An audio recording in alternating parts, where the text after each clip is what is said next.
Okay, May Givanen, and welcome back to another update video. This is a package opening video. Okay, so I got this, you know, in the mail, or it was just outside by my door earlier today. So I'm gonna open it. I know what it is, and I brought out the other thing to showcase to go along with it.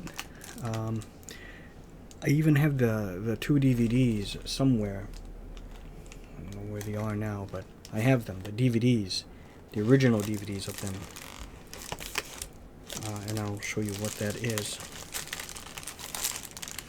Alright, hold on.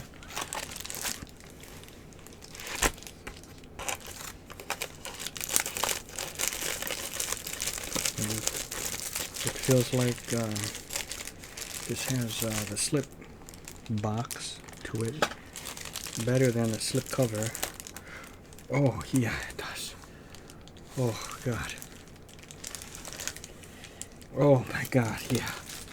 Oh, it's beautiful. Okay. Holy god. It's beautiful. I spent it was like $25, plus tax, $24.99, and with tax it was like 26 something. Oh my god, she's beautiful. She'll always remain beautiful. Elvira's Haunted Hills, put out by Shout Factory or Scream Factory. The beautiful Elvira, Cassandra Peterson, who is like 70 years old now, but to be quite honest, I mean, obviously she's when I say, the immortal, of course she's aged, but it's not so apparent, and she has not aged badly at all. She's aged quite good, beautifully, even outside of makeup. I've seen her. 70 years old. I mean, she looks like maybe she could be like, I don't know, late 40s, early 50s, something like that, and she'd be looking fine. Okay. At quick glance, of course, when you see her, she looks, you may think she's just immortal, like really hasn't aged, but of course that's with her in costume, of course. But that does not diminish her beauty one bit, nor does it diminish it at all to outside of costume. So yeah, absolutely gorgeous. She's been around, like in terms of her career, starting as like a go-go dancer. Funny thing is, you might think when she started Elvira, she was maybe like late teens, or even to like early 20s, early mid 20s, but she started this, I think, in her mid 30s, somewhere around her mid 30s, when she started doing Elvira, the movie macabre. So it, she was doing other stuff like being a go-go dancer, like I said, and of course she was in, I think it was in Penthouse, and just like a model and everything like that. So she's always been like an entertainer, so she's not very shy about anything. This is her first one. This was put up by her first film, Mistress of the Dark, put out by Arrow. Because I didn't get this when this was new, I believe this did come with a slip. A slip cover, not a box like that, but at least a slip cover. I could be wrong, but I think it did. If it did, I really wish I had it, but if ever I track it down, and if I can just either find it for free or get it for like a buck or two, but unlikely, I'll get it. But I'm so glad to now have on Blu both of her films, Elvira, Mistress of the Dark, and Elvira's Haunted Hills. And she just recently did, I think late September, something called Elvira's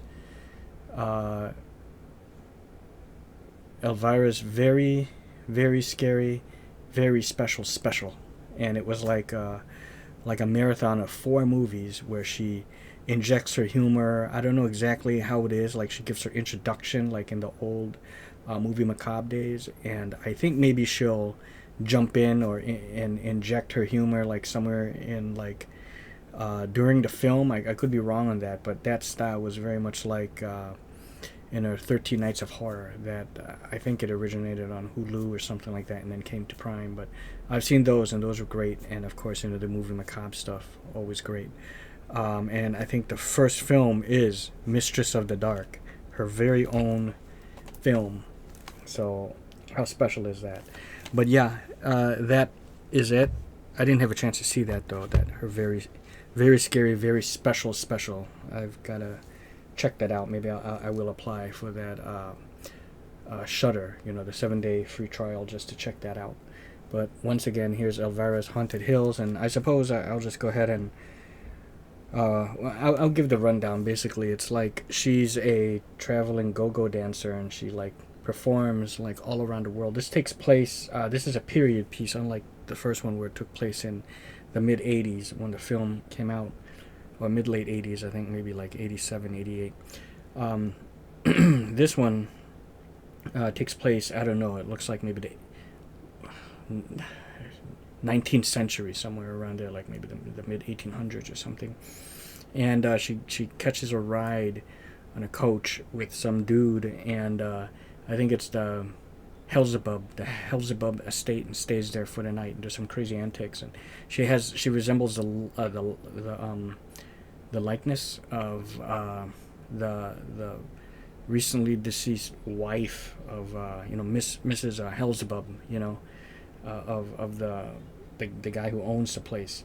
Has very like Edgar Allan Poe like kind of atmosphere, gothic atmosphere. Very great. I like Elvira's fat friend in here. Her kind of like her I don't know what you would call something like that. Not really. Well, maybe like a servant or something back in those days. This is a very funny one. And remember, if I'm not back in an hour, wait another hour.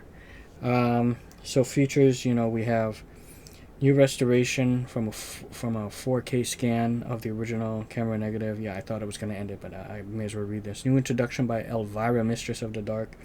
We have an audio commentary with Cassandra Peterson, Mary Shear, Mary Jo Smith, and Scott Atkinson. Scott Atkinson, I believe, is the dude that she hitched a ride with in the coach at the beginning. Mary Jo Smith, that name is... She could be the young... the young girl that wants to come along with Elvira. I could be wrong again. And director Sam Irwin, making of featurette, Transylvania or Bus featurette, interview with actor Richard O'Brien, outtakes, and photo gallery. So fantastic. So gorgeous. And as you can see, it is not your typical slip cover. It's not flimsy. This is very hard case, so very high quality. So yeah, that's it. Hope you all enjoyed, and see you, and happy Halloween.